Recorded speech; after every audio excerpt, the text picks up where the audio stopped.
Hey everybody, my name is Matthew Colville, and this is the history of Dungeons & Dragons, one fighter at a time. This is part 6. Holy crap! The game has only been out for 15 years. It's 1989. The game came out in 1974, and we've already had 6 major revisions to the way characters were made and the way the game was run. And we're going to cover what happened in 1989 and really how we got from the last edition to this edition. It took a while to get this video ready, but not because it takes a long time to make these videos. It only takes about a weekend, but because I was waiting for Wizards of the Coast, the current copyright holders, to release a good PDF of the second edition rules. I didn't want to put something in front of you that was ugly or indeed illegal. And they have finally done that. This is a copy of the second edition rules, which I bought on dndclassics.com. If you're at all interested in running D&D, I recommend you hie the hints to that site because they've got hundreds of adventures up there. I'm sure there'd be something that you would find fun and easy to run. This, what you're looking at here, this tells an interesting story because this is a recent, it only came out a few weeks ago, PDF of the re-release that came out like in 2012. So in 2012, you could walk into a bookstore and buy this, the re-release of the revised edition of the second edition of Dungeons & Dragons. So in 1989, they come out with D&D 2. And then in like 1993, 4 or 5, somewhere around there, they come out with D&D 2 revised. And then 10 or 15 years later, they reprint it. And this is the PDF. Whew, holy crap. So this is not what the book looked like if you went and bought it on the shelves back in 1989. This is what it looked like. So I want to spend a minute talking about this cover. And trust me, however long we spend going over the cover, it's only a fraction of the time the folks who worked on it spent figuring out what it should be and art directing it. I'm somewhat underwhelmed by this cover. I always was. I never found it to be very evocative. It wasn't the kind of thing you could show someone who didn't play and get them excited. It's done by Jeff Easley, and he's a great artist. Don't get me wrong. You're going to see a lot of his work in the rest of this video. But, I mean, what does it say about what you do in the game? You ride a horse, I guess, and you get a cool hat with the badass wings that look like they were painted on afterwards, and a sword, and you're in a valley. I don't know. Where is this guy and what he's doing? And why is he riding at me? I'm a zero hit die rider. What did I do? I mean, admittedly, I've got above average intelligence and arguably above average charisma, but certainly below average strength, dexterity, and constitution. So, I mean, how did we get here? I remember this, man, look at that. Now, I don't think this is the quality of the art is, I think, less, but the quality of the art direction here, I think, is way better.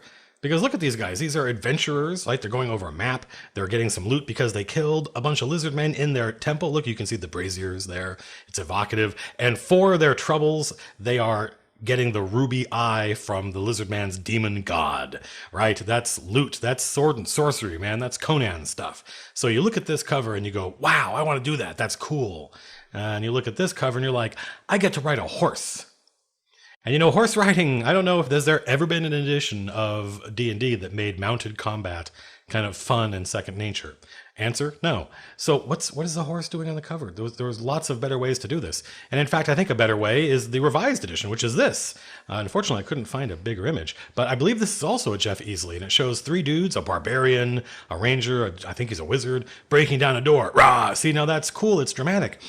But I feel like it also lacks tension. You know, I don't see who the bad guys are. Show me the good guys fighting the bad guys and make me go, that looks cool. I want to do that. I am not super interested in riding horses or breaking down doors. Although, as we've seen before, a substantive percentage of Dungeons & Dragons deals with doors. How do they work, right? So this was the cover from the game that I bought.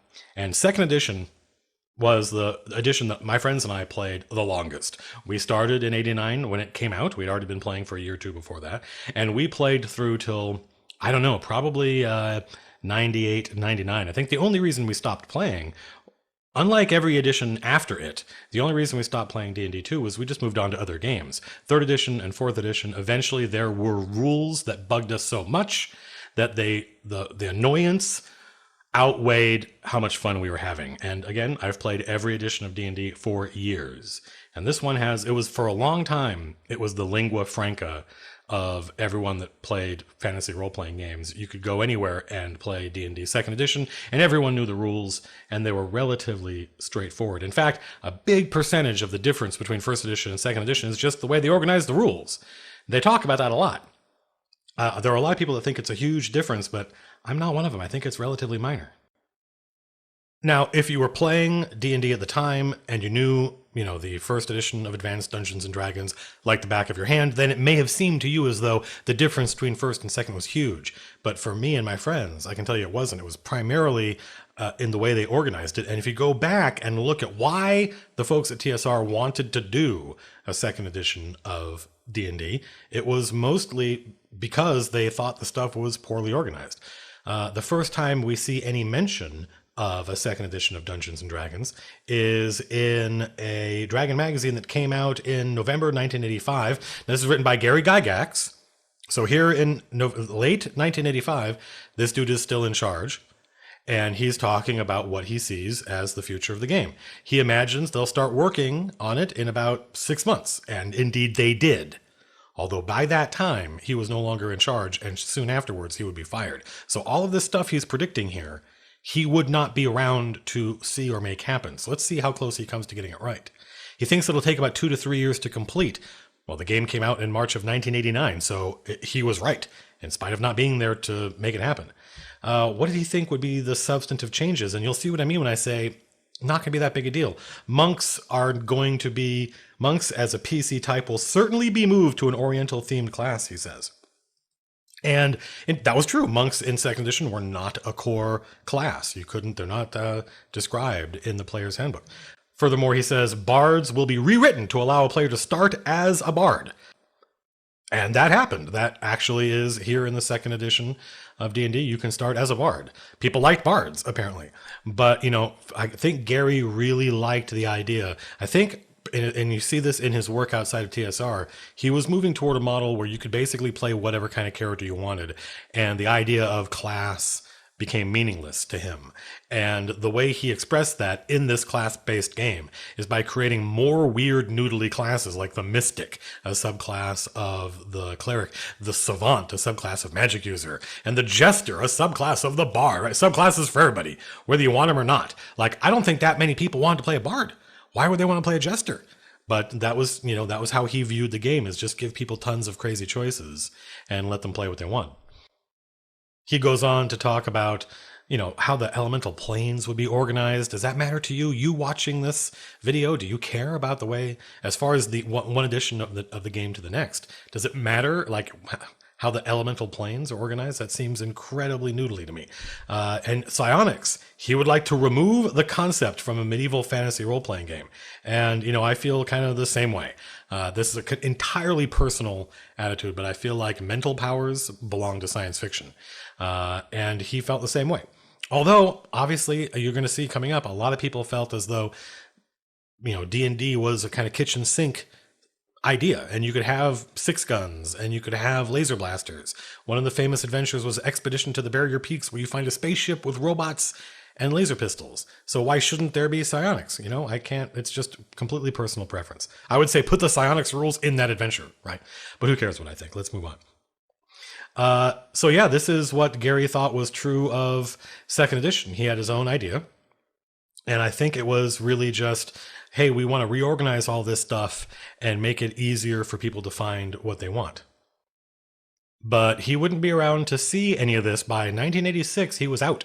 And so the 2nd edition of the game would have to happen without him.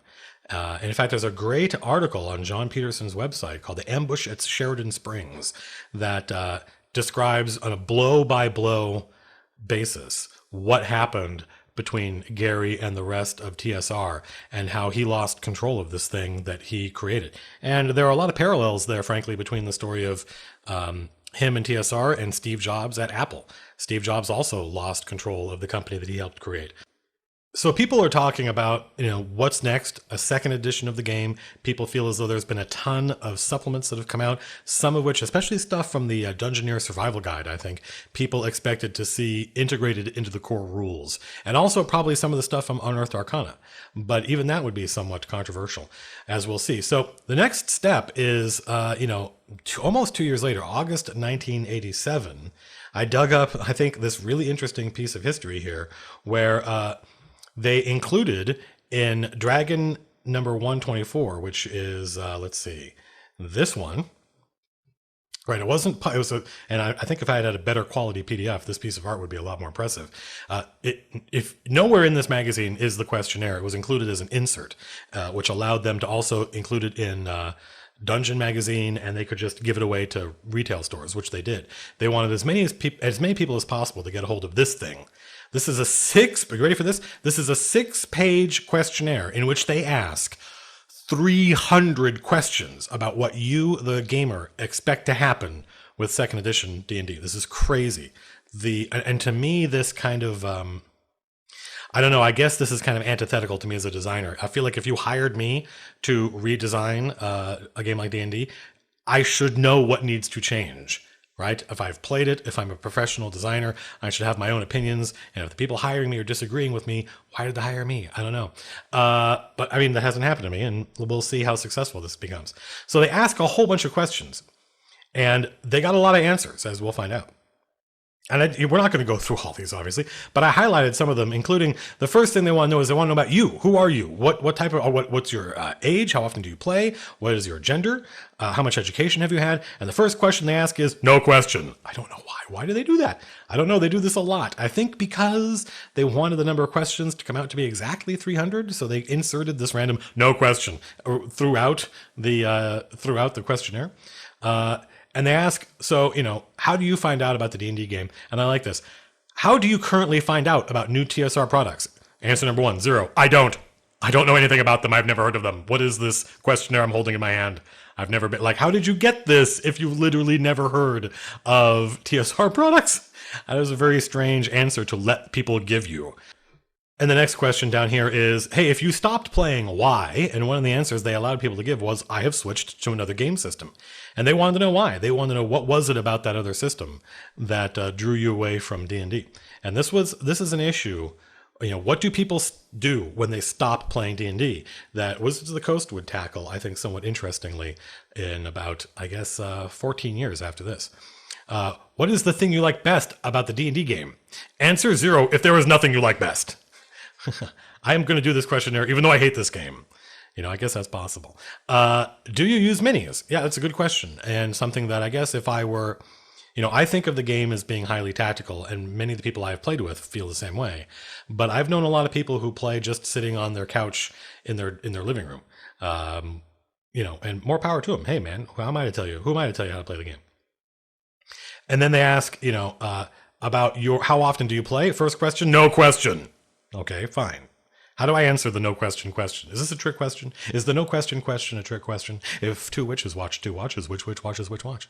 And they go on to ask, how do you think you should roll for stats and stuff? What is your favorite race? And this, again, this is one of those things I don't think normal gamers are conscious of. Question number 14 here in section B, subsection 4, paragraph 8. Do your characters usually run in more than one campaign? This is something that they were still grappling with all the way up to fourth edition. The idea that D&D, all the worlds of D&D were all connected. It was one big campaign. And that there were lots of groups who played that way. Like I was a GM and you were a GM and I had my dungeon and you had your dungeon, but they were all in the same world and players could go from one to the other. And you could show up at my table with a high level character that, according to you, I would have to take your word for this, you had used in lots of adventures and you had earned all that magic. And so there were always these wars and battles in all the letters columns about what to do with players coming from another campaign, as opposed to just assuming that every DM ran his own campaign and that when you came to his table, you had to make a new dude. That's the way I always played. But apparently that is not the way the game was played in the 70s and early 80s, to the extent that they had to address it. Do you have problems with the rules? 1, no, I don't have a problem. Oh, well, in that case, you're going to have to fill out the questionnaire. If you think everything's fine, by the way, you're fucked because we're going to change a bunch of shit. Yeah, I love that, kind of like giving people the opportunity to tell you to go screw yourself. What rule gives you the most trouble? That's a good question, I feel. Number 6, evasion. I don't even know what that is. I played the game for years. What is evasion? I don't know what they're talking about. It's obviously a rule I never encountered. It's a boy. So, hey, what are we going to do? They're asking. What physical shape will the second edition take once it is born? Hence the title, It's a Boy. And they ask, they are super interested in how many pages should it be. But honestly, I feel like this is a red herring. Like the players don't really give a shit how physically large the book is. In fact, I think they would probably feel like, hey, bigger is better, man. But of course, Wizards of the Coast, TSR has to pay for that, right? This doesn't come free. They want 10,000 words packed into a 2-page pamphlet if they can get away with it. And this is where they try to figure out what can we get away with. And now this is a brilliant, we're going to comment on this later. This is a brilliant decision. The idea that the game should be included in a loose leaf 3-ring binder. Why would they do that, you think? Well, they would do that with the monster manual. The second edition monster manual was called the Monstrous Compendium, and it was a 3-ring binder with each monster on his own piece of paper. And that let them release, like, for instance, all the creatures of the Forgotten Realms as one packet. And then you could take them and insert them into your Monstrous Compendium. So you were constantly adding, you had one monster manual, in other words, one big monster manual. And every time they came out with a new product that had its own monsters, they were loose leaf, 3-ring bind, and you could stick them. So your monster manual grew over time. And maybe you had monsters I didn't. That was okay. Instead of each of us having to go out and buy separate monster books. I actually think that was really clever, and I don't know why they stopped doing that. Hey, how would you like it if the game was just one huge super book, 400 pages apart? They did this with the basic edition of the game. They released the Rules Cyclopedia, which I know a lot of people who think the Rules Cyclopedia is the definitive edition of the game. I don't think I ever played basic D&D, but I would give it a shot. And I don't know why they never did it again. I know that they obviously thought about it because they put it here in this question. And the D&D Rules Cyclopedia was like the best-selling product on dndclassics.com, the official PDF site for D&D, for months. So it seems like the demand is out there. Not sure why they never did it. Probably has something to do with distribution. If you ran this place, what would you do? No question! All right, fine. Look, man, if you're not going to ask a question, just don't ask it. Don't tell me that you're not asking it. That's so weird. That is the most passive-aggressive thing I've ever seen in a questionnaire. Number 2, what type of revision does the game system need? None. Well, okay, well, there's going to be one. That's the thing that baffles me is it didn't matter. Like, if every single person who filled this in wrote, no question needed, guess what? They were going to get a revision anyway, right? So I don't understand why they put that answer in there, because it actually didn't matter if people answered that or not. How long, this is a good question, how long should it take? Isn't this fascinating? I bet as you're reading this, you're looking over other questions going, wow, that's neat that they answered that, or they asked that. I wonder how many people answered. Character generation, how long should it take to set up a character? That's a good question. I mean, one of the things I did not like about 3rd edition D&D was that it was difficult to make a new dude. And 4th edition, in many ways, was worse, but it felt better because there was an official electronic tool that let you do it. And I feel as though if it takes more than 20 minutes to make a dude, this is how I would vote. Keen to know how you would vote. If it takes more than 20 minutes to make a dude, you've done something wrong because you've made it really hard for new people to get into the game. This is a constant conflict between designers and the players. The players really enjoy the process of making a dude, but making a dude is not playing the game.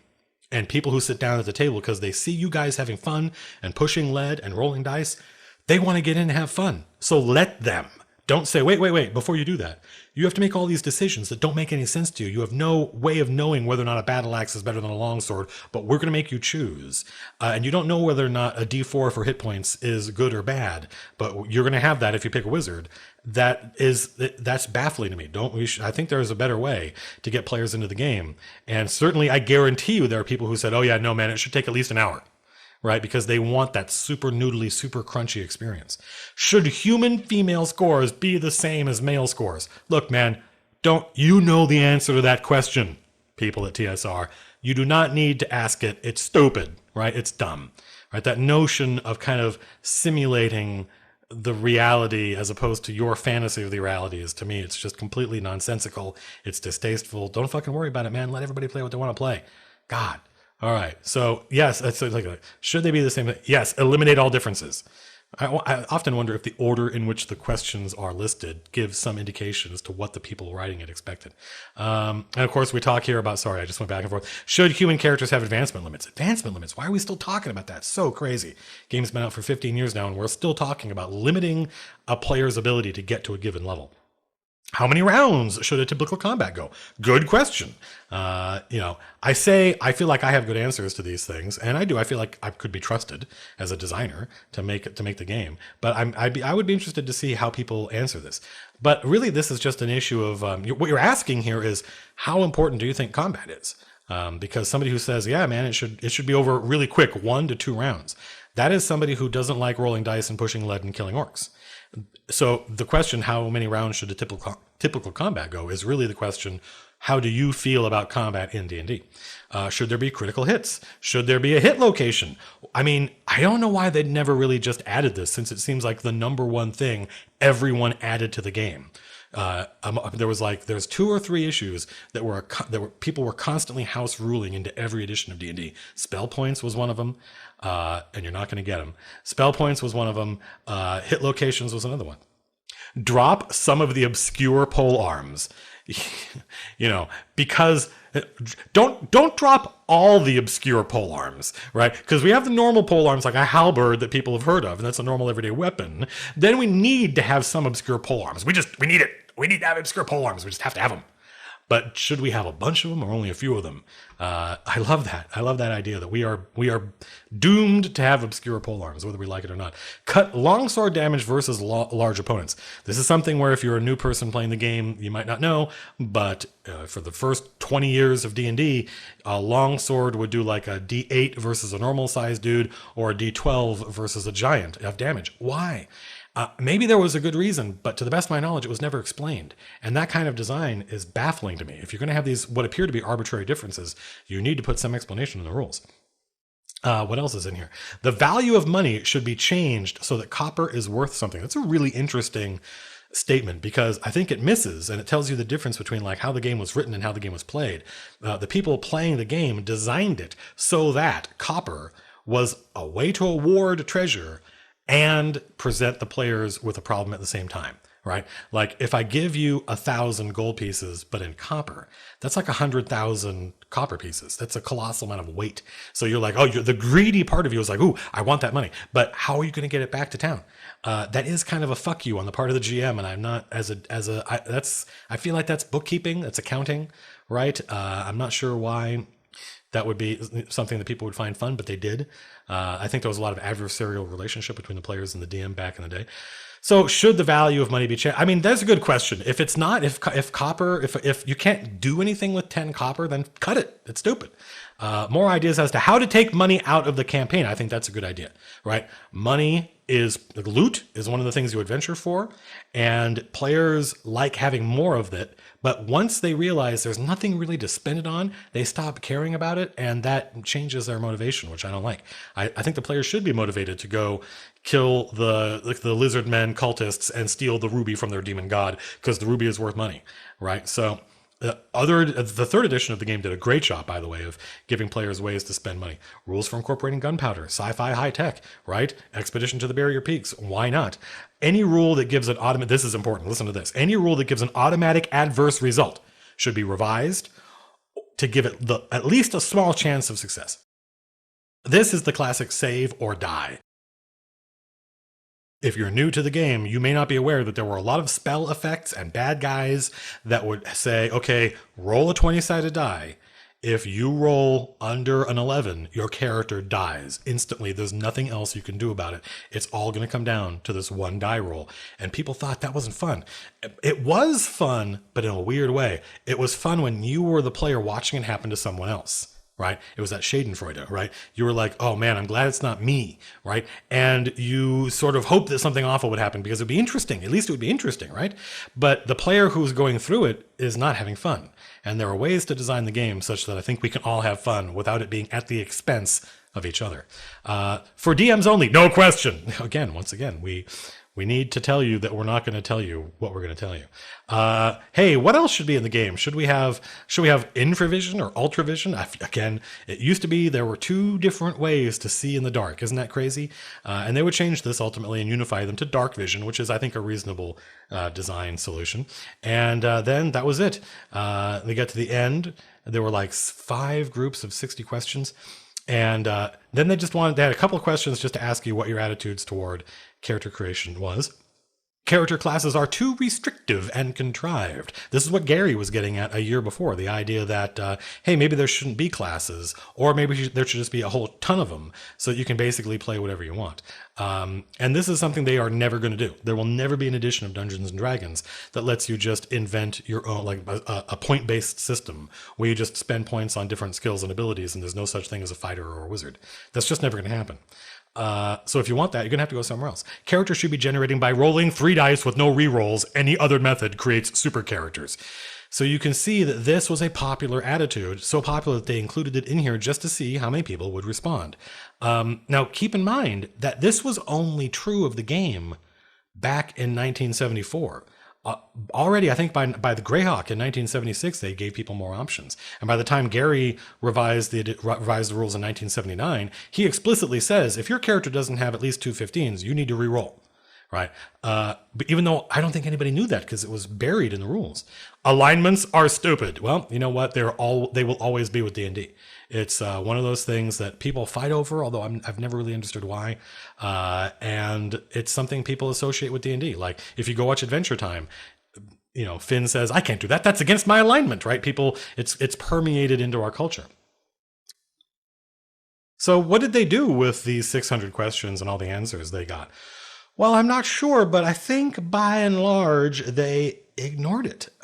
Going back and looking at what they wrote here in February of 1988, so this is a little less than a year before the game would come out, the John Pickens, who was this dude had a huge impact on how this game came out. There were 3 guys, Zeb Cook, who was the, I think, primary designer, basically, and then John Pickens, who was, I don't know what his role was. I think he was another designer, and a guy named Steve Winter, who was their editor. They argued a lot about what the game should be, and I think John Pickens was the dude who made sure that second edition wasn't too different from first edition. I think left to his own devices, Zeb might have made it a lot more different. But based on interviews I've read with them, this was the guy who said, no, the game is basically fine, obviously, because it's been a huge hit now for 15 years, so let's not change it too much. He said, our questionnaire basket, they got between 4,000 and 5,000 responses. And they would later go on to say they had about 10,000 responses before they stopped reviewing them. They said that seems like a colossal number to me. Does that seem like a lot to you? So, you know, this is back in the 80s. There's no internet or anything like that. People filled this stuff out by hand, and people would often write really long essays on some of these questions. They talk about having gotten like 100-page essay from a guy breaking down exactly what he thought was right and wrong. And they seemed like they read it and agreed with the guy in one of the letter columns. You know, he says, let's see. We knew the Player's Handbook Bard was not popular. However, there was enough demand for a new Bard class to convince us to put one in the next edition, even though Gary had already said that was going to happen. Right? So it's one of those things where at the time maybe they felt like we can do whatever we want. Oh, people seem to want bards. Let's keep them in there. But Gary already knew people wanted bards. So I'm not sure how big a difference this questionnaire made. A number of you would like a spell point system.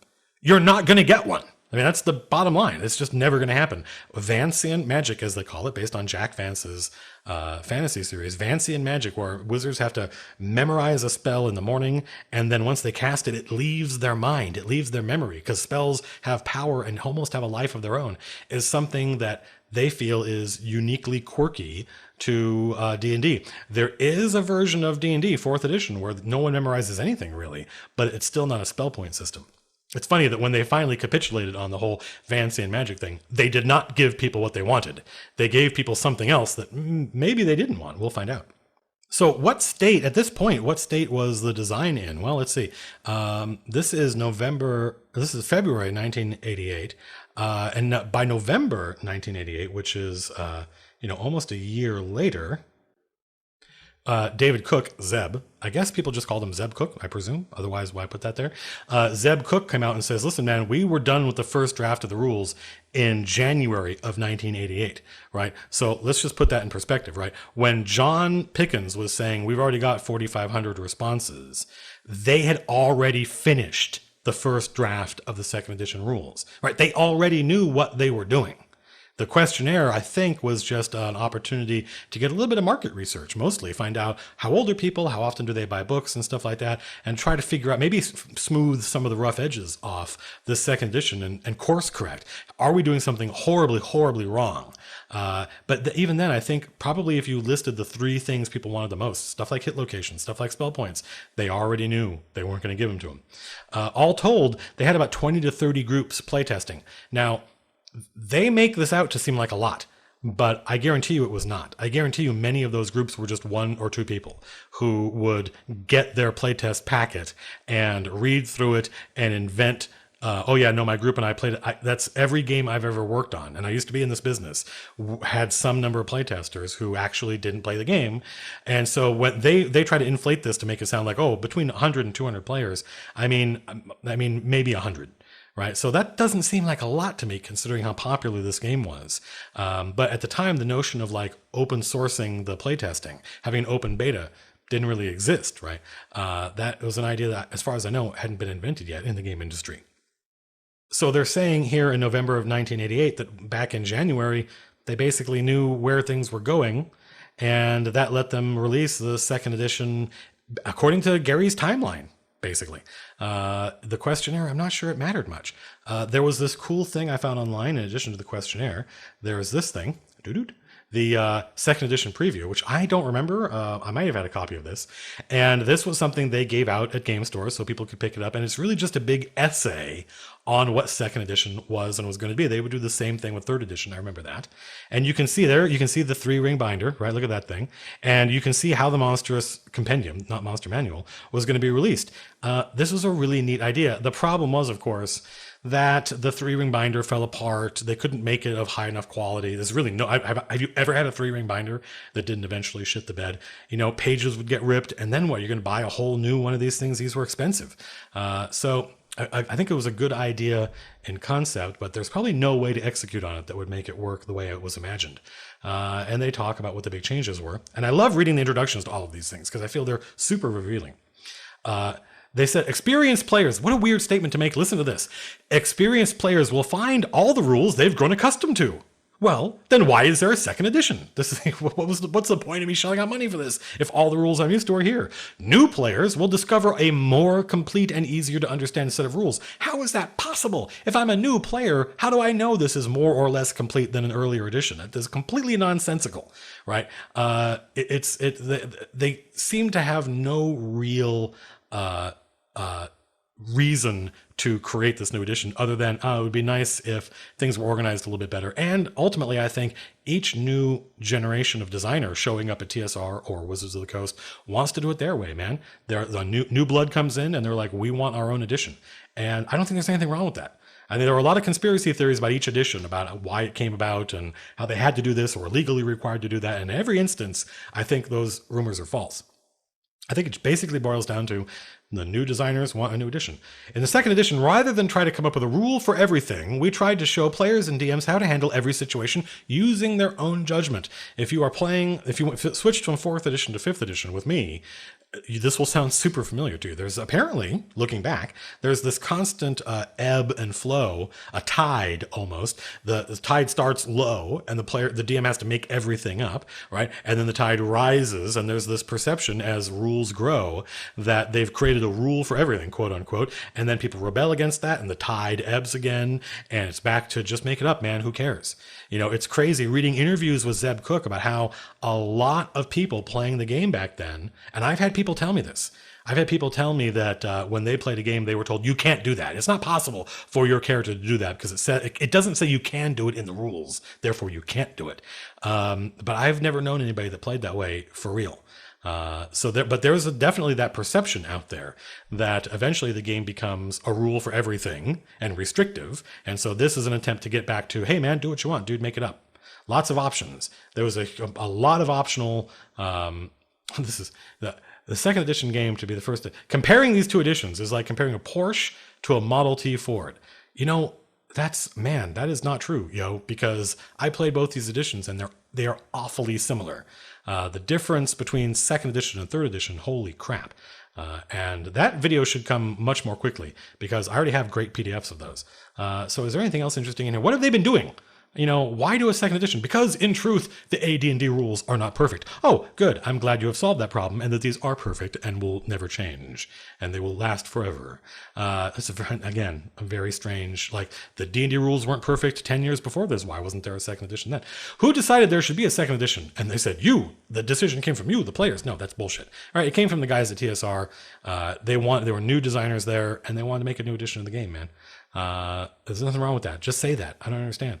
So who decided everything? We received over 10,000 responses to the questionnaire.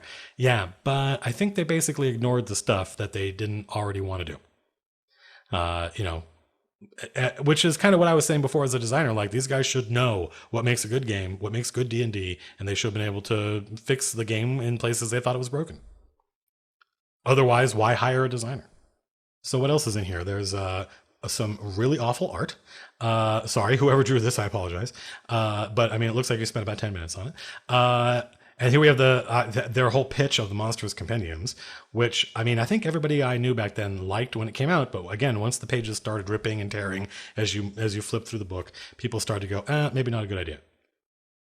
They tell you right up front, we got rid of the comeliness score, which I don't think was ever really core. It was in the Unearthed Arcana, which everyone took to be optional, and I think we all ignored it. Or it was used as another place to dump your terrible stats.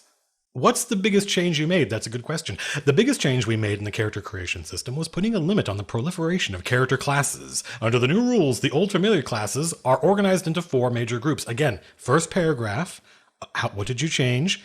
And the number 1 rule here, organized. We changed how things were organized. Instead of there being fighters and paladins and rangers, there are now warriors, right? And a paladin is a type of warrior, and a fighter is a type of warrior, and a ranger is a type of warrior. All right. That's fine, but if you actually make a fighter, as you will discover shortly, I promise, making a fighter in second edition, basically the same as making a fighter in first edition. So it was super easy to switch and not even notice. And they talk about how they took a lot of the optional classes and they put them in other books. That's fine. But all the other classes remain the same, whatever. Specialist wizards, those things never really worked. The promise of an enchanter being different than an illusionist never really paid off in D&D because it would have required a colossal amount of work. And basically, I think if you had done the work to make to make a necromancer really different than an illusionist and make them both really different than a conjurer, you would have the game Ars Magica, which third edition would rip off a little bit, but not in where it counted. And let's see what else. What about the next major section? Here we go. Any big changes there? This is it. This is the number 1 change, probably. FACO, which is an initialism, to hit armor class 0. This is something that was a distillation of charts. It used to be you had a chart on your character sheet, a little like just 2 lines, where you would look up one thing and it would give you a number on another line. And they distilled that down to this. And I think this was inarguably the weirdest and most confusing thing they did. And the only argument I've ever seen in favor of THACO was, oh yeah, well, my group and I just got used to it. That's not, you would get used to smoking cigarettes too, but they're not good for you, man. So we'll see what THACO is as we go. But it's super noodly. And that's about it. This is the whole, look, they talk a lot about what the changes are going to be, right? But they don't really, I would have expected a preview to actually kind of like maybe let me play a little bit. Right? But no, unfortunately, it's just them kind of patting themselves on the back with how brilliant they are. And I've read online that they actually published what people said in the questionnaires, the results of the questionnaire. But I've looked through all the Dragon magazines. I was not able to find it. So if you're watching this video and you know where to find those answers, let me know, because I would have loved to see what they said people said. And about a month after this, I think the game came out, and now we can take a look at it. So here's the second edition. Let's dive in. What does it say it is? I'm always fascinated by what these games said they were about, because we all played it just because our friends played. But the actual books themselves told an interesting story. Here in the introduction, Zeb Cook, the lead designer, says that they spent their time improving the organization and readability of the rules. That was the reason they wanted to do this. They felt as though Advanced Dungeons and Dragons had become bloated. There were optional rules all over the place that should be core. There were core rules that they felt they could do away with. And this was their chance to do it. Look, here we go. It's Zeb Cook, designer, and Steve Winter and John Pickens, development, quote unquote. I think Steve Winter and John Pickens had a huge influence over the design. So here, this is the forward. 1995 is when the revised edition came out. 89, the second edition comes out, and then they revise it 6 years later. And they say this is not the revision. They say is not D&D third edition. That would be, 5 years later. They just wanted to, make some really minor tweaks to second edition. And isn't that, if you're just coming here for the first time, I feel as though this must be incredibly confusing. The difference between D&D and first edition D&D and Advanced Dungeons and Dragons and second edition and then the revised second edition and whatever, who gives a shit? But they did do one thing nice. They do have right here a nice step-by-step character generation, which is super useful. One of the things they struggled with a lot, Zeb Cook talks about this in multiple interviews, was whether or not the rules should teach you how to play, whether they should be an instruction book or a reference book. And ultimately they decided a reference book. And what is the difference? An instruction book teaches you how to play. It doesn't assume you know how to play. A reference manual assumes you already know what the subject is. You just need to look things up. That's what reference means. And that's what they decided this. Every edition of D&D basically has presented the game as a reference manual, with the possible exception of the red box, Basic D&D. I think Basic D&D comes the closest. And I think those guys did a really good job, actually, of kind of teaching a normal everyday person how to play D&D. Ultimately, I think that we'll see a revolution in Dungeons and Dragons. I think we've only scratched the surface of its popularity because now we have programs like Critical Role. Critical Role, which you see here, which is a bunch of voice actors, many of whom I know. That's Matt Mercer. I know that guy. I have run D&D for him. And like Liam O'Brien, who is my friend and is not only an actor, but also a VO director, and was the VO director on my last project, Evolve. And it would be great if he was the VO director on the next project. These guys all get together and play D&D in front of God and everybody, and it's awesome and it's a lot of fun. And so for the first time, normal people can go, oh, that's D&D. I've heard of it. It's been referenced on Big Bang Theory. It's apparently the nerdiest thing people can do. Correct. But these guys make it seem fun and simple and actually not that hard. So that is what will allow something like a reference manual to work. People already kind of get it, right? They already know how it works. They just need to look up this rule or that rule. And the first thing they give you is, apart from, an example of play, which are always terrible, and I don't know why they do, step-by-step character generation. And they tell you right here that these rule books are intended primarily as reference books. They made it so it would be easy to find a rule. That assumes you already know how to play. Learning the game. If you played the D&D game before, you know everything you need to play. We advise you, if you've never played, I love this, by the way.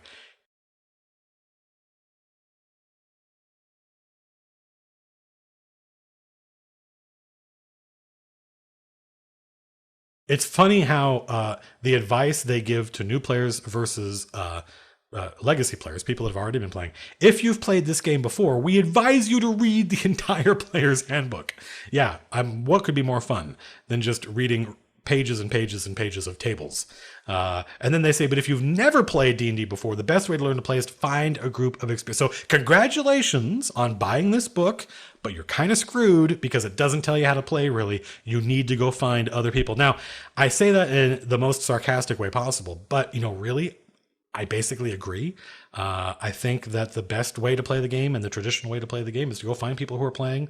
But now you can watch a show like Critical Role and go, oh, I get it. Yeah, okay. And I think that takes a lot of I know a lot of people that play the game wrong for a long time because they had never been exposed to anybody else playing.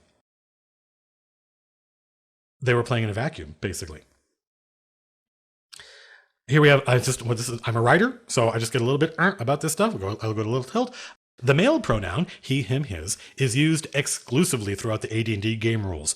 I hate that. Let me tell you why. English does not have a third-person gender-neutral pronoun. We do not have one. Other languages do. We do not. So trying to kind of force the gendered pronoun into service is, I think, silly because everyone already uses they as a third person gender neutral singular pronoun. I know you're saying, oh, it doesn't make literal sense, but if you read a sentence and it says, if a player does this, then they will find that this happens. Everyone understands what it means. No one gets confused that we went from singular a player to plural they. You get it. They works. And now, in fact, more and more actual textbooks just come out and say, man, they is fine.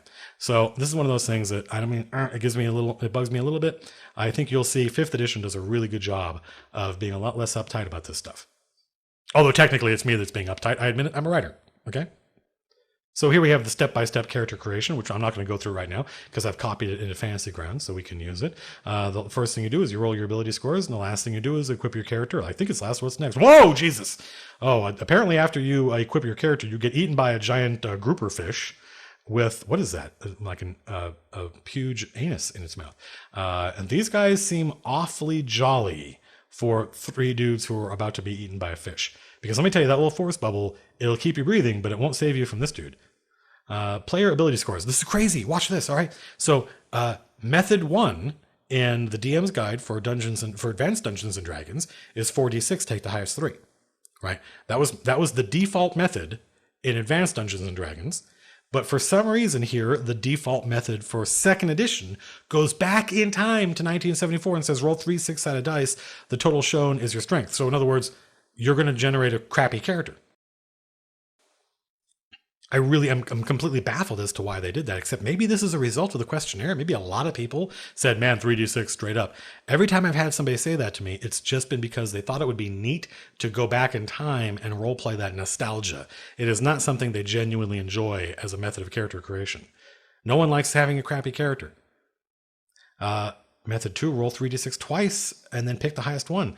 It's crazy that you have to go all the way to method 5 before you get what was the default in the earlier and better. And by the way, the one everybody used all throughout 2nd edition. Everyone I ever played with, even at conventions, at different groups, at different places I worked, and different schools I went to, everyone all used 4d6. Take the highest 3. I don't know, and then you put them where you want.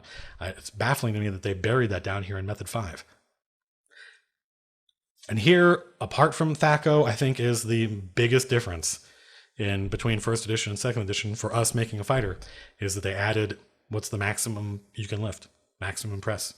Apart from that, all these things, all your damage adjustment based on your strength, your reaction adjustment based on your dexterity, all these things are all exactly the same as, I mean, maybe these percentages are tweaked. I don't know, but I don't think it matters. They're basically the same. And as you know, whoa, giant ant trying to hit me. As you know, one of the things I love doing is going through and looking at the races and seeing what you get for each race. Specifically, I like comparing and contrasting dwarves and humans for some reason. I don't know why. Because of how quirky they are, I guess. So we get a lot of discussion about what dwarves can do. We're not making a dwarf. Why would we?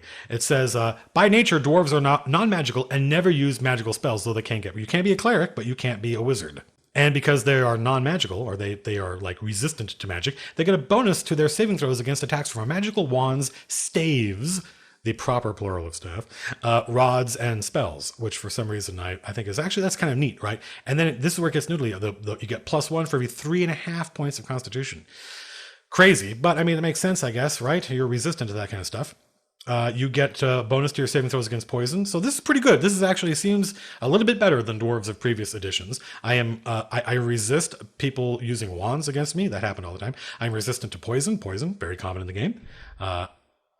However, also, even though you get these 2 cool things, fuck you, because you have trouble using magical items. You have a 20% chance for an item to malfunction if it isn't specifically made for a dwarf, right? So I've never, by the way, I didn't know that rule existed until I looked this up, and I played this game for 10 years. As far as I know, none of us ever used this, right? Super weird to me. The number of times they would publish a rule before, I think around 3rd edition was when this stopped. The number of times there would be rules in here, right in front of God and everybody, that no one I knew used is insane. There's a huge signal to noise ratio, right? Between the amount of stuff they were putting in the books and what people were actually using. In melee, you add 1 to your die rolls to hit, so it's +1 bonus to hit, versus orcs, half-orcs, goblins, and hobgoblins. I like that. That's kind of cool, right? There's these certain kinds of monsters. You have like a racial enmity, is what we would have said back in the day. And when ogres, trolls, and these guys attack dwarves, they subtract 4 from their rolls because of their small size and the fact that dwarves train how to fight these bigger dudes. That's actually super neat. I kind of want to play a dwarf now.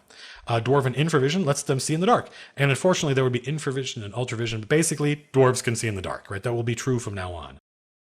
When underground hero, don't forget, remember the earlier video. If you haven't seen it, I really strongly suggest you go look at the AD&D video and look at what dwarves can do in Advanced Dungeons & Dragons, the first edition of Advanced Dungeons & Dragons, because it's all about detecting slopes.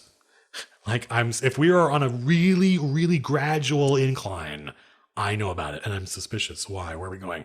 I'm not going to explain. This was another one of those DM player adversarial things where it was an opportunity for the DM to screw the players, and the dwarf had the ability to detect the DM is trying to screw us, everybody. But you have to go back to that earlier video to get it. So this is what, dwarves get, and it is some cool stuff. That's from my point of view as a player, I would be like, no, okay, I'll take that. Elves get some cool stuff. They get terrible art, but that's not their fault. Half-elves, gnomes. Look at how much gnomes get. Gnomes. Half-elves. Look at all this text. Oh, my goodness. Halflings even get all this cool stuff. They get like whole pages and pages. What do humans get? Humans can only have... Look at this. Here's humans. That's it. That's the whole thing. Right? It's almost a footnote, right? Could have been a sidebar. What do humans get? Humans have only one special ability. They can be of any character class and rise to any level. Basically, the special ability of humans is they get to play D&D. What? My God. How long has it been now? We've been suffering through this for 15 years and humans aren't cool. Humans are the baseline bullshit race. It's so baffling to me. They would eventually fix that. And each edition of the game would present stuff for humans to do that would make new players go, oh, wow, this is cool. And every edition, 3rd edition, 4th edition, 5th edition, in every instance, people I know, in some cases the same people, have said, oh, they finally made humans cool. Because there's this perception that humans get a couple of paragraphs and it could basically be a footnote. And this is, but no exception. This is it, man. We're going to check out the classes. We're just going to look at fighter, really. Here are the minimums. It used to be that there was no minimum for thief, as I recall. I could be wrong, because what I remembered was if you rolled crappy in all your stats, you could always be a thief. But now it looks like 9 is the minimum for, it's the minimum. The maximum minimum is 17, right? It looks like Rangers have a whole bunch of requirements they have to make, but none of them are as high as the 17 for Charisma, the classic. I believe this is the last time you're going to see this. In the future, a Paladin, or if there is a stat that's good for them, but you can roll whatever stats and be any of these guys. And let's see, what do warriors, as they say, get? Or fighter. The fighter being a subclass of the warrior. So that, in other words, the warrior gets all this stuff, right? And that means fighters get it, and paladins get it, and rangers get it, because they are a subclass of warrior. That's a very noodly 80s kind of wargamey way of dealing with this, but that doesn't really bother me that much. The idea that the warrior is your class and then fighter is your subclass. Whatever, that's cool. So what do I have to be in order to be a fighter? What do I get? If my strength is more than 16, I go up levels faster. That was true of every class, depending on the stat. Kind of weird. High strength gives you a better chance to hit your opponent. That was true of every class. Although I guess what they're saying is like only fighters get the crazy like 18 percentile strength. That was true. Fine. Whatever. Yes, I get a bonus to hit and damage if I have a high strength. And then it says I'm an expert in weapons. Okay. Yeah. Cause I can specialize, I guess. But do I have any cool special abilities? Look at all these cool fighters. Hercules, Perseus, Hiawatha, Beowulf. Do I get any cool stuff like those guys? No, no, I don't. I get terrible art. Once again, not really impressed with the art of 2nd edition, but this is the last time this is true, by the way. I have a deep and abiding affection for this. I miss it. I wish they would bring it back. When a fighter attains 9th level, he becomes a lord and he can automatically attract men-at-arms, right? And by the way, stay tuned. In just about 90 seconds, I'm going to blow your mind, or they blew my mind, and I love it. Right? So I get to be a lord. I get to be a landed noble. I get to affect the campaign world. Before, all I could do was kill stuff. But once I get to be 9th level, I become important. And I guess maybe that tells you something psychologically about me. But I love that idea, man. I love the idea that I'm going to get a castle. I'll be a baron or whatever. In addition to regular men-at-arms, the 9th level fighter also attracts an elite bodyguard. I do? That's super cool, man. You know what? And I, again, look at my earlier video, but in Dragon Magazine, when they would release new classes, new weird, crazy bullshit classes, they would often say, hey, when you achieve your name level, usually 9th level, sometimes 7th level or whatever, you'd start attracting followers. And each of these classes had a cool, unique chart that would have stuff like, I don't know, like dragons or gargoyles on time. And the core rules, they tell you what cool stuff the fighter gets for reaching 9th level. He gets to roll on each of these charts. Now, man, look at this. Some of the stuff is fucking cool, dude. And I wish they would bring this stuff back. First of all, I get a leader, right? And if I roll really well, that leader is a 7th level fighter with magic plate. He's got a magic shield. He's got a +2 broadsword. He's got horseshoes of speed on his warhorse. That's, man, I would be like, even though I know that sounds to you super weird and arbitrary, to me, my imagination would immediately start firing. I'd be like, oh, this guy's great. I can use him as a lieutenant. I can use him to communicate to my allies in other countries and stuff. And then 00, DM's option. That could be anything. And in fact, they'll give examples down here, which are pretty cool. Troops, followers, I can get 20 cavalry with ring mail. So these guys would be a unit, right? The idea was these troops, followers help me fight a war. And they would be like a seed. Eventually, I might get like a dozen different units. And everyone I knew who played D&D back in the 80s had different rules. Some from published third-party adventures, some from stuff they made up for how to deal with armies. And this was kind of letting you know that stuff was out there, man. DM's option. Maybe a whole bunch of barbarians come and swear fealty to you, right? And then we get terrible art. And then we get the elite units, right? So you get one of each of these. You get to roll on this chart. What do I get? I could get 30 infantry, 20 expert archers. That's cool. Or, man, check it out. If I roll 00s, if I roll percentile dice and get 100, I could get Pegasus cavalry, dude. That is so fucking badass. Eagle riders. This is D&D, man. This is fantasy, yo. Like, you could get 20 berserkers in, chivalry and whatever, in Pendragon. But now we're talking about, like, demi-humans, right? Like, giants and stuff, man. That is one of those things where when a normal player sees this in the game, they suddenly want to get to 9th level. They want to roll in these charts. And the cooler the results are, the more motivated they are. And I think that's a classic reason to play this game in the first place.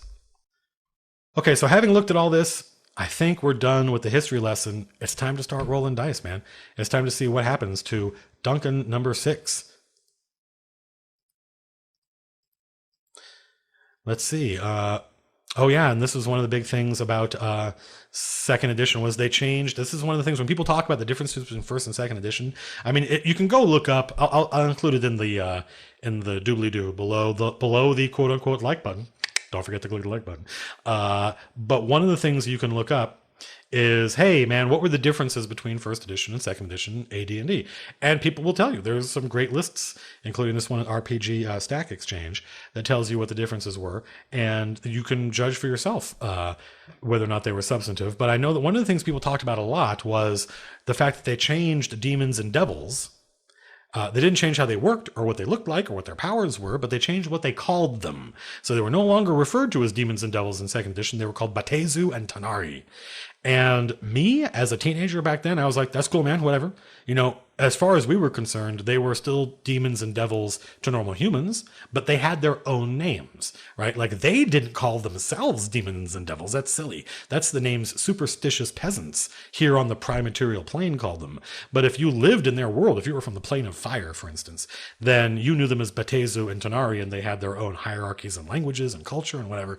And that made sense to me. It sort of made D&D less biblical and more otherworldly, more science fictional, more fantastical, which I was fine with. Whatever, man. I didn't care. But yeah, Zeb Cook just came out and said, dude, we changed them because we were tired of getting hassled by the media. That was it. It was fatigue. I don't think it was an attempt to try to exploit anything. I think it was more just they were tired of getting negative attention. So they said, screw it, man. Let's just not call them demons and devils. Which, to me as a player at the time, I didn't care. So go for it, man. In fact, I think in some ways, one of the most successful supplements was the Planescape supplement for second edition, which was all about spending your entire campaign on another plane besides the normal material plane. And so when you're going to do that, now it suddenly makes sense to give these things their own name rather than the human-centric version. So yeah, I didn't care, but apparently a lot of people do. So let's see, where is Duncan the Sixth? Like, holy crap, we will have done 6 of these when we're done. And you got to let me know in the comments what to do after the series is over, because I think the videos are going to come much faster after this because I have PDFs for all the other rules. It just took a long time for me to get the PDFs for this one, but I was thinking it would be fun to bring friends of mine in, including my friend Jim, who played this game in 1974, and have them run the Duncans while I have them fight like an orc or whatever. And so you can see how fighter versus orc changed from 1974 to 2015. That's up to you. You guys let me know what you think I should do. So here are here's the step-by-step instructions, which, holy crap, when you paste them in here, seem crazy. But they basically boil down to the same process we went through last time. We're going to find out what are Duncan the Sixth ability scores, and we're going to use the 5th method because that's the one everyone was using, man. We're not going to do, we already tried that 3d6 and put them in order, and it sucked balls. So here we go. Here is Duncan's first stat. Okay, that's 5 and 4 is 9 and 3 is 12. Right? So who knows where we'll put that 12. It's not bad. It's not bad. I think we can do better, though. 6, 7, 8, 9, 10. That is not better. That's the opposite of better. That's worse. Although it's not cripplingly bad. 1, 2, 3, 4. 5, 13. Better. But still, we're not seeing any bonuses yet. We need to get up into the 16s before we're going to get stats that have really cool bonuses. We're looking for something really nice. Oh, look at that. Yeah, okay, I'll take a 16. I'll take a 16. This may be his his highest stat. As far as I know, there's no rule for a mulligan in second edition. And we've done 1, 2, 3, 4. This is number 5. Oh, 17. My God. Let me tell you, I've done this a lot, as may have you. And it's super rare to get a character that right now, no stat below 10, and I've got a 16 and a 17. So Duncan the Sixth is going to be pretty badass. But I'm telling you now, it won't be because any way in which the game has changed since first edition. 1, 2, 3, 4. 6 and 5 is 11, and 3 is 14. So just by the luck of the draw, Duncan, I mean, it's funny that I, as probably did you, I imagined that one of these Duncans would be just, would be crippled. But in fact, none of that happened. So let's do the smart thing and put our 17 in strength. That means that Duncan does not get to roll percentile dice, which means I believe Duncan the Fifth is, 1893. Duncan the Fifth is going to be way more badass than Duncan the Sixth. Let's put his, I won't fill these in right this second. If his strength is 17, let's put his next best stat into Constitution. So 16 Con, in the hopes that that'll get him some more hit points. And let's put his 14 in Dexterity. I don't think that's going to make a huge difference in his armor class, but it might. And then I've got a 10, 11. No, I've got a 10, a 12, and a 13. So let's see. Let's give him a 10 intelligence. I don't think these really matter. A 12 wisdom. No, let's give him let's give him a 13 intelligence and a 10 charisma. I really don't think fighters. Actually, no, let's go 13 charisma in the hopes that maybe I'll attract some cooler followers, right? That's the only thing charisma does for you, is it affects how you interact with other characters and other NPCs. We'll have to wait until 4th edition, which is like, man, 15 years away before there is actually a character class that uses charisma the way the fighter uses strength and the way the wizard uses intelligence. And it's fucking cool, by the way, don't get me wrong. All right, so having placed my stats, I'm now going to fill them in, and I'll catch you on the flip side so you don't have to sit here and wait. I get a D10 to my hit points, and plus I get a con modifier. So my constitution is high enough to get a modifier, so I'm going to get a D10 plus 2. Let's see what I get. And as far as I know, once again, there is no opportunity here to reroll or anything like that. You're just kind of, I could roll a 1 and have 3 hit points, which means it's possible that a wizard rolling a D4 could have more hit points than me right here. I rolled a 4 plus 2 is 6, so I have 6 hit points. Could have been better, but you got armor class is going to depend on my how much armor I'm wearing, and my attack matrix. I don't have an attack matrix anymore. See this chart here where I'd have to line this up. In other words, if the defender has an AC of 9, then I need a 12 to hit. Right, this was a unique chart that I had to go look up and copy down from the DM's guide, and now that's going to be replaced with this abomination. 2 hit armor class 0, which we will go look up and write down, and let's see what else I get. I get multiple attacks per round, but only once I reach 7th level. Not very interesting there, although I do believe some specialization can help me out there. Let's see, what else do I get? I get access to weapon specialization explained in Chapter 5. So let's go take a look at what that means. So here in Chapter 5 is table number 34, and it shows me how many proficiencies each class gets. As a fighter, subclass of warrior, I get 4 initially, and then I get, it looks like I get 1 every 3 levels after that. And if I try to use a weapon I am not proficient with, I will get a penalty.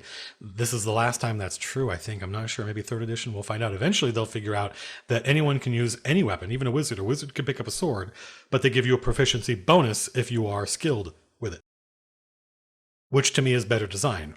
Rewarding people for doing what you want them to do rather than penalizing them for doing what you don't want them to do. Non-weapon proficiencies, stuff like what did I do before I was a fighter? I get 3. Let's see what my initial weapon, what can I become specialized and double specialized and get all sorts of cool stuff. And here under weapon proficiencies, it says specialist attacks per round. But what does that mean? Being a specialist and being proficient are 2 different things. Here's where it explains what specialization is. So it's like 2 pages after specialist attacks per round, which is a little confusing. And it calls out right here, what is weapon specialization? It's something only fighters can do, not any other kind of warrior, and certainly not any other class. And you pick a single weapon, and you get to specialize in its use. It is, you pay for it with a weapon proficiency slot. So apparently you can't begin by being specialized in 2 weapons, because it lets you choose a single weapon and special. Well, we'll see. So reading this, it sort of implies that you get 4 proficiencies, but you can only be specialized in 1 weapon. So even though it costs 2 proficiencies to specialize and you have 4, you can't spend 2 on 1 weapon and then 2 on the other and be specialized in 2 weapons. Now, I do recall that you could be double specialized in something and devote 3 proficiencies to a weapon, but I don't seem to find any of that in here. What I do find is that when you're specialized, which is to say when you spend 2 proficiencies on 1 weapon, you gain +1 to all your attack rolls and +2 to all your damage rolls. And also you're going to attack more often. But apart from that, as far as I can tell, you can't double specialize yet. I'm going to guess that that's something you get to do later on. So I'm going to spend my weapon specializations right now, and I think I'm probably going to spend them the same way Duncan the Fifth did. Yeah, Duncan the Fifth was, he had 4 proficiencies, and he was special. Let's see, now here Duncan the Fifth was double specialized. So here I've detected a difference between 1st and 2nd edition D&D. In 1st edition, there was no such thing as weapon specialization. There was weapon proficiencies, which told you which weapons each class could use. But it wasn't until the Unearthed Arcana, the patch, in an attempt to allow fighters to kind of keep up with wizards, which they completely failed to do, because really the only tool they could give fighters was let them do more damage, they invented the idea of weapon specialization. If you spend an extra proficiency on one of your weapons, becoming quote-unquote double proficient or whatever, you would do more damage. So I have 4 weapon proficiencies to spend. I could spend them on 4 different weapons, or I could spend 2 of those proficiencies on 1 weapon, longsword for instance, and now I am specialized in that weapon and I do more damage with it, a little more damage. I also attack more often, which was kind of cool, don't get me wrong. But also in the Unearthed Arcana there was double specialization, which does not appear, as far as I can tell, does not appear here in the core rulebook for 2nd edition. Although I guarantee you it's out there somewhere, because my friends and I used it without having to go to the Unearthed Arcana. So somewhere in one of the expansions, maybe the skills and powers, I don't know, they did introduce double specialization. But for now, the best I can do is be specialized. And what do I get if I'm specialized? Well, at 1st level, I get to attack 3 times every 2 rounds, which again was a very weird, we put up with it because we didn't know any better, but you just had to know that it meant you got 1 attack on the 1st round and 2 attacks on the 2nd round, right? And then it alternated back and forth. That's what 3 attacks every 2 rounds meant. I'm sure they explained that somewhere, but my friends and I we just figured it out. And I get +1 bonus to my attack rolls and a +2 on damage rolls. So let's look at Duncan the Sixth and what he's going to be specialized in. He's got 4 weapon proficiencies.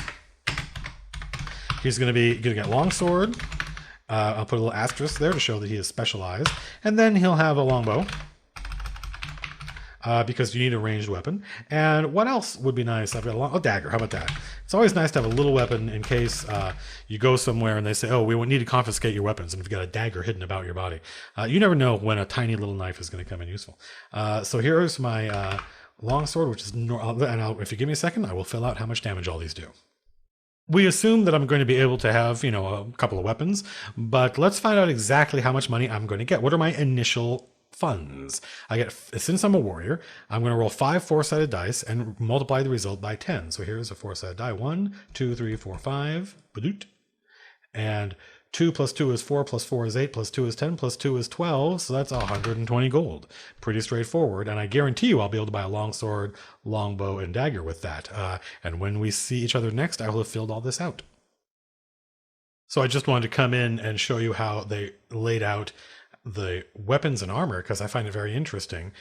You can buy a bow, you can buy a longbow, although we can't afford one of those because they're 75 gold. I only have 120. Armor class is more important, or I can buy a short bow. That seems more reasonable for 30 gold. How much damage does it do? It doesn't tell you. You have to go buy arrows.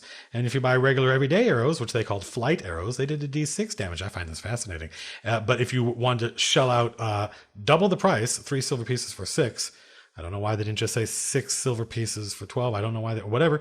They did a d8 damage. And notice that they kept, remember they asked this in the questionnaire, they kept the difference between damage to small and medium creatures versus damage to large creatures. And I remember my friends and I just always bought sheaf arrows if we could, because money very quickly didn't become that important. And also you had composite bows. As I recall, the purpose of a composite bow was it let you, especially a fighter, use your strength, your modifiers from your strength, especially percentile modifiers.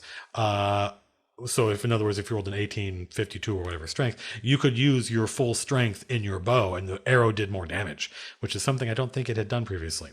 But so notice how this is laid out. I can buy a battle axe. It tells me how much it costs, tells me how much it weighs, tells me how big it is, tells me is it slashing, piercing, or crushing or whatever, and tells me speed factor, which they kept. Oh my God. And here we have how much damage it does. But look what happens when I try to go, when I want to buy armor. Hey, cool. I'd like to buy some chainmail. I've got enough money. It costs 75 gold. What's my armor class? Anybody? Why? What? Maybe I don't have one. Maybe they dropped armor class. Maybe that's it. Maybe there's just no more armor class in the game. It's just this notional idea that the GM just has to say you hit or you miss based on his feelings regarding what. Oh, no, wait. As it turns out, see table 46. Because for whatever reason, man, they were like, we want to make this as difficult as possible. So we're going to put the armor class rating on a completely different chart. Baffling. But if I can get forward, chain, and shield, and it looks like I can, my armor class is going to be 4. Oh, and look, it's all the crazy pole arms, man. 1, 2, 3, 4, 5, 6, 7, 8, 9, 10, 11, 12, 13. There's 14 pole arms in this book. So obviously, they had the questionnaire, right, where they said, should we lose some of the obscure pole arms? And whatever their value of some was, it was not enough. Because really, why do you need more than one? Do not understand, given the nature of the game. I guess it's the legacy of Gary Gygax, but the dude was gone at this point. I'm entirely baffled as to why they felt the need to include all these fucking pole arms. Maybe they thought you were going to fight lots and lots of men-at-arms, right? The guys at the gate who are like, halt! And they each had a different kind. I don't know. Super weird. This is where I figure out where my character's THAC0 is. It's 2 hit, armor class 0. And for a warrior at first level, my THAC0 is 20. Relatively straightforward to remember and write down. THAC0 20. But how did it work? And here's where it explains how your THAC0 works. This is how you figure out what you need to hit, or figuring the to-hit number. I find this language to be incredibly abstruse. It's the kind of thing that is just part of the tradition of D&D, and you just got used to it. But grammatically, this just seems really weird to me. The first step in making an attack roll is to find the number needed to hit the target. Subtract the armor class of the target from your THAC0, right? So if my THAC0 is 20, and it is, and their armor class is, let's see, what would be a high armor class? A 4. Like, that would be my armor class. So subtract the 4 from 20. I would need a 16. So Duncan, the 6, would need a 16 to hit himself, right? Because a chain and shield, which is what he's wearing, his armor class 4, chain and shield, is relatively heavy armor. And he's a first level dude, so he's a 16. Okay. But here's the issue with this. There are 2 issues. One, we never played with you just knowing what the bad guy's armor class is. That was part of the data the DM had. And in fact, elsewhere in this, it assumes that the players do not have access to the monster manual. The players don't just know what the bad guy's armor class is. And sometimes it was obvious if you were fighting another human who was wearing the same kind of gear you were wearing, you could guess what his armor class was. But if you were fighting a giant toad or a crocodile or something like that, discovering that this thing is really hard to hit, because it's got a thick leathery hide, or maybe it's got some kind of special ability that makes it hard to see, that was part of the process of learning how to fight these things.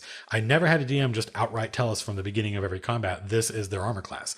And then it also required you to remember that you were going to subtract the armor class from your THAC0, which means, in other words, remember, subtraction is not commutative.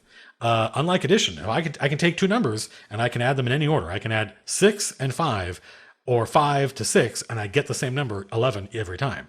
But if I'm subtracting, suddenly the order becomes important. If I subtract 5 from 6, I get a different number than if I subtract 6 from 5. So you had to remember this crap, and it was entirely possible for you to screw it up and get it wrong.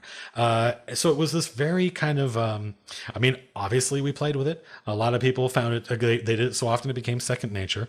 But compared to the rules that are coming in the year 2000, about 11 years from now, man, holy crap. This is super weird, and I don't know why they did it this way. It's baffling to me that there are so many better ways that are simpler and more direct and more obvious, but they were married to that idea. They were shackled to that idea of negative armor class being better. I don't know why. There were lots of things in the game where higher was better. Higher stats were better. Higher hit points was better. Why is higher armor class worse? Stupid. Anyway, so that's how you figure out how you hit somebody. I would have to ask the DM, okay, what is this guy's armor class? And he would tell me. If I asked him how many hit points the monster had, I guarantee you the DM would not tell us that. But for some reason, the second edition assumes that the DM is going to tell you what the armor class is. And so I know a lot of people that use THAC0. We used it, but we always found it kind of annoying. Oh, I got a secondary skill and I get saving throws. Let's find out what those are. So this is a new idea in second edition, as far as I know, the introduction of non-weapon proficiencies. Maybe they were in the Unearthed Arcana, I don't remember. But you'll remember in Advanced Dungeons & Dragons, you just found out what your secondary skill was. You roll percentile dice, and maybe you were a hunter, or maybe you had been a miner before you became a whatever you are. And it was a cool idea I liked, because it just kind of gave you a broad selection of potential abilities based on what your DM thought that a tailor used to do. And you had this notion that I used to be this other thing. No one was born a magic user, but I've given that up to go become an adventurer. But now we're going to get a lot more noodly. And we're going to use 7 syllables here, non-weapon proficiencies, instead of skills. I don't know why. They really didn't want to just call them skills. Maybe there was another game that used skills and people who played D&D thought that game was stupid, but man, they really wanted to avoid that idea. So even though they used the word, you are skilled as a blacksmith, they didn't want to call them skills. They wanted to give you a certain number of non-weapon proficiencies. For a warrior, it's 3, which is not that many, but only 1 less than a wizard or a priest would get. And again, rogues at this point aren't the skill buckets that they would become later on. That was something that rogues became known for, is just having a lot of skills, but not here. Here they only get 3 to start. So warriors get 3. What am I going to spend mine on? Let's find out. I'll just pick a couple. Blacksmithing, that sounds good. That's 1. Heraldry, why not? That's cool. Armorer, that sounds cool. And what about hunting? Yeah, maybe we don't have a ranger in the party, so that would be cool. So I'm going to spend my 3 non-weapon proficiencies, skills. I'm going to spend my 3 non-weapon proficiencies on blacksmithing, armorer, which that sounds kind of similar, but maybe now I'm a specialist, blacksmithing general, specialist, armorer, and also I know a little bit about hunting. So this is Duncan the 6th. The first 5 Duncans are probably out there somewhere. Maybe some of them died in combat. Maybe my older brothers played a couple of them, and I'm carrying on the tradition. He's a fighter. I think they did away with level titles, so he's not a veteran anymore, which makes me sad. He's 23 years old, because I can just pick that. There are charts you can roll on in the player's handbook for how old you are and how tall you are and how much you weigh, but I find those to be, they're fine if you want to roll on them, because they make you, they fire your imagination. I think that's perfectly legitimate, but those rules changing from one edition to the next don't seem significant to me. I'm lawful neutral because I can pick whatever alignment, so why not? That hasn't changed. Because of my intelligence, I speak 3 languages. My strength gives me +1 to hit and +1 to damage. I don't really have that recorded down here with my weapons, but that's because this isn't really a robust character sheet. I'll show you what one of those would look like. Intelligence of 10, I get 2 additional languages. Wisdom doesn't do anything for me. Dex 14 isn't high enough to give me any bonus to anything. I do get 2 hit points per level thanks to my constitution. Charisma modifier, I do get a +1 reaction adjustment, adjustment, so people will be a little bit nicer to me when I meet them. I get 6 hit points, which is not bad. It's lower than average, I guess, for a character with my stats. But it's still a lot more than a average wizard or an average rogue. Armor class 4, I'm pretty hard to hit, actually. This is not bad. But that's just, anybody with enough gold could buy that. I've got a long sword, a short bow, a dagger. I'm a blacksmith specializing in being an armor. Which, by the way, I made that up. They're just 2 different proficiencies. I'm only imagining then that this is the kind of blacksmith I am. I know how to hunt. These are my saving throws, which this is the last time we will see these, ladies and gentlemen. Paralyzation, poison, death, magic. These numbers were different and they changed every level. It was weird, very strange. I could paste a lot of different equipment in here, but again, that is not something that really matters from edition to edition. This is it. This is Duncan the Sixth. Let's take a look. I'll show you what a actual authentic 2nd edition character sheet from the era looked like, because this is my friend Mark's character in my Birthright game. I typed all this up. I kept track of everyone's character for them. And here you can see I've legitimately written down like how many attacks per round they get with each weapon, what their bonus to hit was with each weapon, damage versus small, medium, and large creatures, where their non-weapon. You can see I was having problems here trying to get everything to line up because there's so much crap, right? He was a druid thief, so he had druid spells, right? And he had thief abilities. Crazy. And multi-classing, super weird in each edition up until about 3rd. And because something crazy happened to Mark, he got percentile strength for his strength. Because he did something, I don't remember what, he went through some quest or something. It was pretty cool. He loved this character, as I recall. And it was a lot of information, man. And we haven't even gotten to stuff like special abilities. None of his actual spells are listed here. So yeah, I mean, this Duncan the Sixth is kind of a poor substitute. Although I think maybe by 3rd edition, maybe by the next video, we'll have a more robust character sheet, and we'll see. I don't know, is there going to be, will the next video be 3rd edition? You guys tell me. Did skills and powers change character creation that much? I don't remember. I'll go and take a look. But it may be that I've got to go find a PDF of the skills and powers book. So 2nd edition, as we said before, not that different from 1st edition, really, especially for a fighter. I just know a little bit more about my dude. I have a max bench press or lift, a deadlift is really what it is. And I've got a THAC0 now in an attempt to simplify a chart that was fine to begin with. And I've got non-weapon proficiencies, but as far as I can tell, I can't be double specialized now. I should make this a header so it stands out a little bit, right? I can't be specialized anymore, but I think that comes in one of the expansions. And maybe we'll cover that, or maybe we'll go straight to 3rd edition. Stay tuned, by the way, because 3rd edition is when I was working at Wizards of the Coast, right? I was working for the guys that owned, I got to play D&D before anybody else did. I was not working on the D&D project. I was working on other stuff. But yeah, man, at that point I was a professional in the gaming business, and I was working on RPGs and CCGs and stuff like that. And so my understanding of 3rd edition is much greater. I mean, the behind the scenes of how it came about and why. And I know a lot of the people that were involved in it, or I talked to them at least. So yeah, I think the next video is going to be one of the most interesting, and it'll be interesting for me to see how this edits down, because I know these end up being about an hour long, but really all this was talking about the journey from 1985 to 1989 and how most of it was just organization. That is certainly not going to be true for 3rd edition.